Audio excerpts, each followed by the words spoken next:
তোমরা এখন আমি যার নাম বলবো তার নাম সবাই চিনো। সো আমার লাইফের কাইন্ড অফ সবচেয়ে বেশি টার্নিং পয়েন্ট যেই মানুষটা ক্রিয়েট করছেন তিনি হচ্ছেন ফাহাদ হুসাইন স্যার। সো এখন ওনার সাথে পরে আবার অনেক দেখা হয়েছে, কিছুদিন আগে ক্রিকেটও খেলছি একসাথে। সো ফাহাদ হুসাইন স্যার আমার লাইফটা একদম মানে পুরো 180 ডিগ্রি ঘুরাই দিচ্ছে বলতে গেলে। সো 2015 সালে ফাহাদ স্যারের তখন ফার্স্ট টিউটোরিয়াল ছিল না, তখন ওনার আরেকটা প্রতিষ্ঠান ছিল আমাদের স্কুল। সো ওইখানে উনি ক্লাস নিতেন অ্যান্ড ক্লাসগুলো এতই ভালো লাগতো আমার, মানে বলে বোঝানো যাবে না।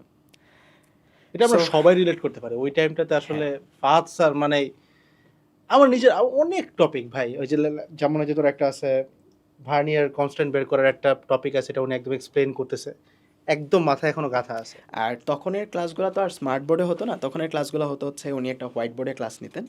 সো হোয়াইট বোর্ডের মধ্যে প্রত্যেকটা সূত্র লেখা থাকতো, সবটা লেখা থাকতো, উনি জাস্ট এক্সপ্লেন করতেন পুরো জিনিসটা। সো পুরো একটা অধ্যায় উনি অলমোস্ট একটা 30-40 মিনিটের ক্লাসে এক্সপ্লেন করতেন। সো আমি কি করতাম, আমি হচ্ছে নেট কিনে ওই ক্লাসগুলো ডাউনলোড করে রাখতাম ইউটিউবে, অ্যান্ড আমার থেকে আমার অনেক ফ্রেন্ডরাও শেয়ার ইট দিয়ে নিয়ে যেত, তখন তো শেয়ার ইট ছিল। শেয়ার ইট আমি জানি না আজকালকার বাচ্চারা বুঝতেছে কিনা শেয়ার ইট। এখনের যুগে তো সবাই ডাউনলোড করে ফেলে বা হোয়াটসঅ্যাপে নিয়ে নেয়, বাট তখন আসলে শেয়ার ইট একটা অ্যাপ ছিল যেটা দিয়ে আসলে ফাইল ট্রান্সফার করা যেত। সো এটা দিয়ে আমার ফ্রেন্ডরাও অনেকে নিয়ে যেত। সো ফাহাদ স্যারের ক্লাসগুলো দেখার পর আমি বুঝলাম যে আসলে যেই টপিকগুলো আছে, ফিজিক্স হোক কেমিস্ট্রি হোক, এই জিনিসগুলোকে এইভাবেও চিন্তা করা যায়।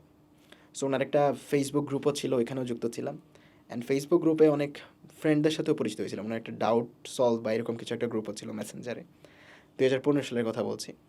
সো তখন ওনার ভিডিওই মোটামুটি দেখতাম, and আমার কাছে খুবই ভালো লাগতো।